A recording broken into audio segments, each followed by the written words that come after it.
the next talk, which is we see on the screen here. So a message to the community: stop putting neural networks in ideal functionalities. Can you hear me? Yes, we can. So we will find out why we should stop doing that, I guess. So this is work by David Berthelot, Nicolas Carlini, Matthew Jagielski, Alice Koyagin, and Ilya Mironov, and Nicolas Papiano. And Matthew will give the talk. Over to you. Hey, thanks for the introduction. Yeah, so I'm going to be telling you why you should stop putting neural networks in ideal functionalities using some recent research that we've done in the adversarial machine learning community on an attack called model extraction. So this talk is going to be based on two different papers, high accuracy and high fidelity extraction of neural networks, which is going to appear at Usenix 2020, and cryptanalytic extraction of neural network models, which is going to appear at Crypto 2020. And fun fact, this is actually the first time that either of these are being talked about in like a public forum, so it's a nice treat for you all. So let's start by sort of like getting a feel for secure inference. So in secure inference, you have two parties. One has put a ton of effort into building a fancy machine learning model. Maybe this is for, let's say, handwritten digit recognition. And then you have another party, we'll call her just Alice. And she has a handwritten digit that she likes to classify. So here, she's drawn a picture of a 5, and she wants to give it to the model and get the digit back, which is that it's a 5. But unfortunately, this handwriting is very private information, so she doesn't want to just share this image with the model owner. And of course, the model owner has put a ton of effort into building this model, so they don't want to just give the model over to Alice. So we're really at this sort of privacy impasse. No one wants to share their inputs, and so of course, multi-party computation to the rescue. If we run a multi-party computation, we sort of get rid of this impasse. They can run a protocol, and Alice will at the end get this 5 back, saying that her handwritten digit was a 5, and everything is perfect, right? Unfortunately, multi-party computation sort of inherently doesn't capture what is leaked by the output, right? So the guarantee of multi-party computation is just that the model's weights and Alice's input aren't leaked during the protocol any more than they would be from just querying the model. But it turns out, based on this research in an attack called model extraction, that this output actually reveals a lot of information. So you know, this is pretty damaging to the security of the model owner. So kind of want to, during this talk, give you an idea based on these two papers of sort of how much your neural network is being compromised if you're doing this in a multi-party computation, or in the machine learning as a service case, which is sort of the more popular case. But yeah, so to start, we kind of need to understand, why is our malicious Alice doing this? So the first kind of natural reason for doing model extraction is to steal the model. So to train one of these models, you need to collect a lot of data. You need to label all of that data. You need to pay your engineers to write the code. You need to pay for compute to train the model. And all this is really expensive. And so you're probably, when you're doing this, these inferences, you're charging for them. And so malicious Alice is trying to get around having to pay for the model. So we'll call this sort of this adversary like a theft-motivated adversary. They want to steal the model and use it for their own purposes.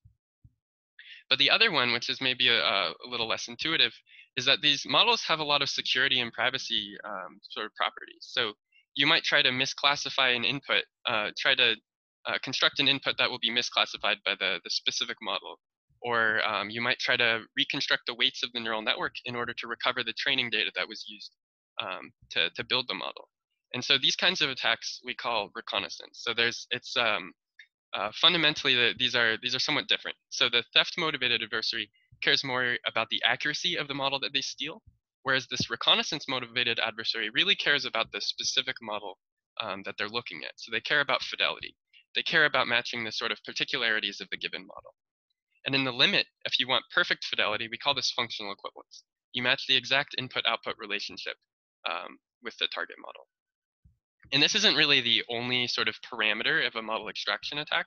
There's various other things, like how much information you get back from a query. So for example, you might get, oh, this is a 5 with probability 0.99, or you might just get, oh, this is a 5. And the sort of differences in what you get back sort of makes your attack different. You have to use different attacks for different settings. And you might also be limited in how many queries you can ask for, or you might have different knowledge about the domain that lets you do different kinds of attacks. So now that we kind of understand what our adversaries are going for, let's try to understand how you can run these attacks. So I want to do this by just giving you a simple example. We're going to try and steal a linear model. So linear model has, the secret here is the weights W and a bias B. And when it's given an input X, what you do is you take the dot product between the weights and the input, and then you add this scalar B.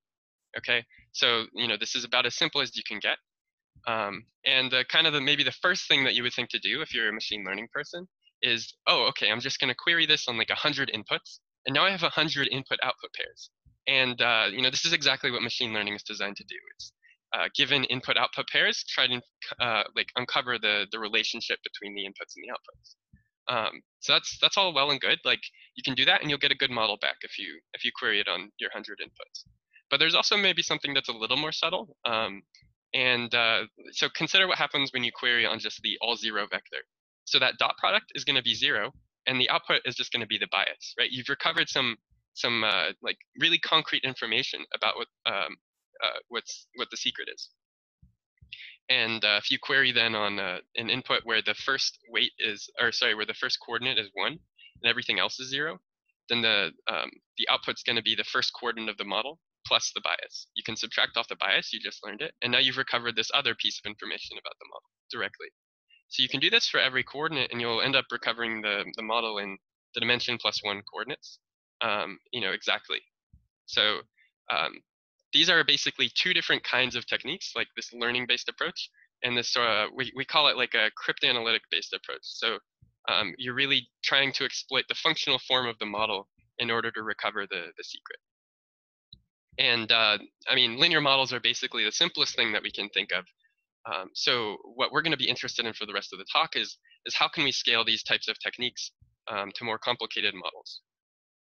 So I'm going to start with learning. So if your thing that you're trying to learn is a more complicated function of the input, so this f of x relationship is more complicated than just a linear model, there's not really anything saying that you can't just apply a learning algorithm to learn, like a more complicated learning algorithm to learn this relationship. But what I really want to talk about, which is kind of an interesting piece in the learning-based strategies, is how do we minimize the number of queries. So in our Unix paper, we showed how to use an approach called semi-supervised learning to do this. So in semi-supervised learning, you assume that you have a small labeled data set and a larger unlabeled data set, and you run an algorithm that will produce a model that's more accurate than if you had just used the small labeled data set. So this is really natural for a theft-motivated adversary. You're trying to query, you're trying to learn the label of a ton of points, but you just don't want to pay for all of the points, right? So you might as well use the points that you're not going to label in order to help your learning task. So semi-supervised learning, basically, you can just apply directly and get benefits. And the only really drawback is that you have this this unlabeled data set that you need to collect. But that's fairly natural for theft-motivated adversaries. And one thing that's nice about semi-supervised learning is that it scales really well. It works on very large data sets. So we looked at, in our Unix paper, we looked at 3 standard image classification data sets. Like one number that I want to highlight here is CFAR10, which is a moderately sized image data set with 250 queries, which is, basically you're not exploring any of the inputs, any like reasonable amount of the input space. You, with semi-supervised learning, go from 53% accuracy up to 88% accuracy. So this is super label efficient, and you also get benefits on simpler data sets like SVHN, or more complicated, maybe more real-world data sets like ImageNet. Unfortunately, though, learning algorithms just in general aren't, they're not perfect. So we talk in our Unix paper sort of about the drawbacks of using learning-based extraction, and I'm not really going to try and get into that here. But I just want to come back now to the direct recovery. So when we stole every weight of the linear model one by one, that relied very heavily on the functional form of that it was a linear model. And so it's not really going to work when we try to do neural networks. But fortunately, Milli et al. At FatStar 2018, they showed how to do this for 2-layer ReLU networks.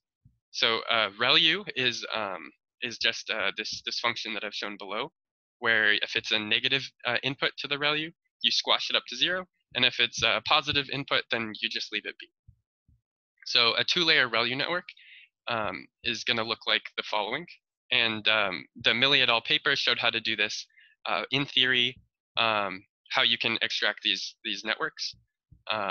And what I'm going to talk about is just their approach, and then I'm going to talk about how we improved on it in our Usenix and crypto papers a little bit later. This is just, it's very technical, so I can't get into the weeds here. So what does this ReLU network look like? So remember, this ReLU is like this 2-piecewise linear function. So basically, every ReLU splits the input space into 2 pieces: the piece where it's off and the piece where it's on. Okay, so when both of the ReLUs are off, then the output doesn't depend on the input. So it's just going to be this constant function. Now, if we move to a region where the first ReLU is on, then it is going to be a linear function in the input, but this linear function only depends on the weights corresponding to the first ReLU. Okay, so there's no dependence here on the second ReLU. And this is important, and this is basically how the Milli et al. Is going to work. Is what we're going to do is we're going to find places where we can jump between 2 of these regions, and then sort of see the difference between the regions in order to recover the weights corresponding to exactly that one ReLU that you're changing. And this is a lot better than sort of what a naive thought might be, where every ReLU corresponds to 2 different, like every ReLU splits it into 2 regions, which means that you have potentially exponentially many regions in the number of ReLUs, which would be bad. But the Milli et al. Sort of insight was that you only need to look on these boundaries, and you can recover the ReLUs one by one. So how are we going to go about doing that? Well, basically what we do is we start with some input u, some random input, and some random direction. And we're going to trace a line in the input space. Okay? And then what the function value is going to look like is this thing on the left. So on the left side of x0, it's just this constant function. Once you move over to where onto the right side of x0, now it's this other linear function. And then when you move to the right side of x1, it's this other linear function.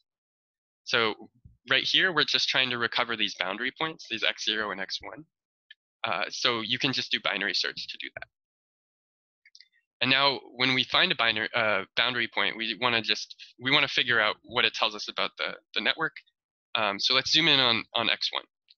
So on the left side of x1, the ReLU's off, and on the right side, the ReLU's on. So let's first look at where the ReLU's on.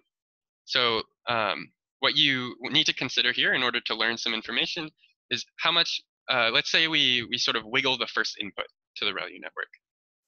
So that's this orange circle is that this input is being changed. So that change is going to propagate to both of the ReLUs. That's these orange lines. Both of the ReLUs are on, so that change in both of the ReLUs propagates to the output as well. So both the ReLUs are changing, both of the ReLUs are going to impact the output. But then when you move to the left side of x1, where this first ReLU is off, now the first input still propagates to both of these ReLUs, but it's stopped in its tracks, right? When you try to propagate from the first ReLU. So we only get the propagation from the second ReLU. And so what you can do is you can subtract the contribution here of this first input to the output, and you have basically traced out the contribution of the first input to the first ReLU. You've seen how the first ReLU contributes to the network. And you can do this a bunch of times for every ReLU, and you can piece them together to recover the network itself. So it turns out actually that the piecing together is the most complicated part. So I'm not really going to get into it, but I'll try to describe sort of how we improved on this Milli et al. Technique. So the Milli et al. Work, first of all, was sort of works in theory, right? So that's the first thing we need to do is make it work in practice. And that's what we did in our Unix paper. Basically, we improved like the numerical precision of some of the algorithms. And we did some error recovery in order to be able to extract with the Milli et al. Work. And so now, based on the Unix paper, this works in floating point 64 arithmetic. And then in our crypto paper, we showed how to extend this to deeper networks. And that's really complicated. Of course, it takes a whole crypto paper to describe it. But I guess maybe now we can just look at the results, which are maybe more easy to understand. So the one that I've highlighted is this simple MNIST network. MNIST is a very simple image classification data set. And this has 128 neurons in it, which makes around 100,000 parameters. And so with our Unix paper, we take about 1 million queries. And the worst gap in the input and outputs is pretty big. It's roughly 32. That's all that you need to know about this like last column. But when we use our crypto technique, we actually improve the numerical precision a lot more. And so with twice as many queries, we're getting 26 bits of precision on every input-output pair. So both of these attacks that I talked about, like the sort of semi-supervised learning-based attack, which is really query efficient, and this functionally equivalent attack, which basically recovers these neural networks exactly. These are both a bit of a somber tune for applying secure inference, right? Because I'm basically saying that this output leaks a lot. With 250 queries, I can recover a very accurate model. Or if you give me a lot of queries, I can recover your model almost exactly. But really that's not exactly the case. And there's a couple gaps between sort of the attacks and what we can do in practice. So to be clear, the functional equivalent attack works only with floating point 64 arithmetic. So it would be nice to try to adapt it to more real world assumptions, especially these MPC-like assumptions like fixed point arithmetic with lower precision, or maybe just returning the class output. Our learning-based strategies sort of suffer in how high fidelity they can get, so it would be nice to improve on those in order to sort of understand how much is being leaked fidelity-wise with a small amount of queries. And then sort of if you're trying to build an MPC system, of course, like if you care about model extraction, which you should, you want to know how can you defend against this. So with 250 queries, 250 natural queries in the semi-supervised learning case, we got quite good accuracy. So it's an interesting question to know how well we can defend against that kind of attack. And really, defenses up to this point have been very heuristic. But with the taxonomy that we present in the Unix paper, I think that we can move past that and really try to understand how effective defenses can be for these kinds of attacks. And I kind of want to finish by just coming back to my title, which was intentionally evocative. So when I say stop putting neural networks into ideal functionalities, I'm not claiming, of course, that model extraction breaks MPC outright. I mean, like the classic line in all the like MPC papers is that output leakage is orthogonal, and that's obviously the case. But I think as we're moving towards like real systems for MPC, you secure inference in the wild, like CryptFlow and Delphi are being presented here at this workshop. So these are examples. This is really a barrier to deploying these, because if you didn't care about model extraction attacks, then you wouldn't be using MPC in the first place. You would just be letting the model owner send the model to the client, and you'd be fine. And so when I say stop, I don't, in the words of MC Hammer, mean stop, it's hammer time. But really, I want to channel Vanilla Ice. So it's time to stop, collaborate, and listen. And with that, I'm happy to take questions. Thanks. Okay, thank you very much for a nice talk. I have one question already from Antigone on the chat. She says, a common practice to hide models is to add differential privacy. Have you tried the attack on DP models? I guess in this case, you need to increase the number of queries. And there's another question, what about overfitting the model during recovery? So basically the answer is differential privacy guarantees the privacy of the, if I have the model in the clear, then I can't recover the training data from that model. That doesn't say if I query your model, then I can't recover the model. So basically the two-layer, or the Milli et al. Work and our subsequent work, it'll work whatever model you give it, as long as it's not, basically pathological. And so that also is the case if you try to overfit the model or do other things. But if you are talking maybe about like trying to adapt a differential privacy like a technique where you maybe like add noise during the protocol, during like this inference, I think that's maybe an interesting option for trying to defend against these attacks. But for Yes. a given model, like the attacks are going to work. Yes, I'm talking about adding differential privacy on the model itself. Right. So that's, I mean, so you it's get not really clear how to do that.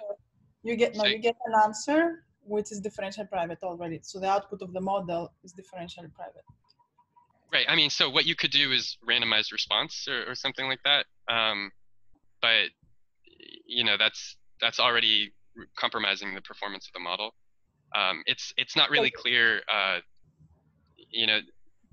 what your differential privacy with respect to the model, like it's not really clear exactly what that means. Like maybe you could add noise to all the weights, but like that's going to be very model specific. And it's just, yeah, it's also not clear like how that's going to impact the performance of the model. So I think it's a more concrete like look at this needs to be done. Okay, thank you. Hello. Any other questions? Yes, I have one. Oh, sorry. Someone else? Was there? Okay, so can we have to go one at a time here. So Daniel, can you go first? Yeah, I can go first. Thank you. So Matthew, hello, Daniel here. Thank you very much for the nice talk.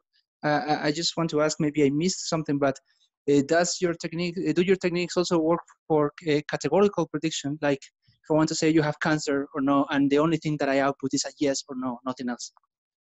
Right. So the requirement of the crypto paper is that you get the exact output, like not even like after a softmax, you get the exact like logit outputs.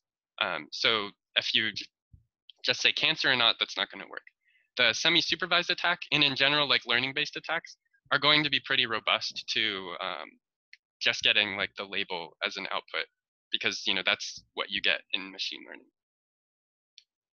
I see. So that doesn't really help. Like if I want to protect by just leaking the final output, that doesn't really help. For now, it might not help for accuracy extraction for learning-based techniques, but right now it's also not very clear how you can do functionally equivalent extraction if you just get the class. That's something that needs to be looked at, but it's not clear for sure how you can do that. Okay, thank you very much.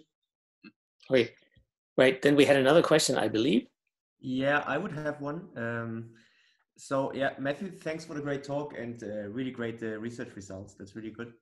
I wanted to ask, with your second attack, you need to kind of adaptively like walk your way through the network, right? You probably land somewhere that is that looks like outside of the input distribution. Is there some way of mitigating these attacks, at least on a practical sense, by applying some outlier detection before you classify inputs, for example? Like something like Odin or something like that. Right, yeah. I think that's promising. Right, that's an interesting possible approach. Although to be clear, the sort of learning-based attacks do have sort of in-distribution inputs. So it won't defend against that kind of attack. But yeah, for functionally equivalent. If you're basically making your own data set, right, there's nothing to defend against that. But if you have like a tailored distribution in order to attack these ReLU points that you want to extract from, then maybe you land too far outside the input distribution, or at least from an engineering point of view, you could stall the attack for some time. Yeah, that's certainly possible. Okay, cool, thanks. Okay, good. So if that was it. So can I ask one more quick question? Sure. So following on a bit from Daniel's question, for your second type of attack, you said that you require having the exact output rather than just the class label. Yeah. So how sensitive is your attack to the precision of that? Like if you rounded it to a couple of decimal places or something, would that affect things a lot? It would affect things a lot, yeah. So basically we require that, like even if you use floating point 32 arithmetic during the computation in the network, or yeah, if you round it all, it's done. Like, but it's not really clear that's inherent to functionally equivalent attacks. We think that it's certainly possible that better attacks will be more robust to that kind of thing. But yeah, for now, that's a limitation of these attacks. Okay, great, thanks. Thanks. Okay. I think just to give ourselves a break, and those of us who are desperately needing coffee at this point, we should take a break now.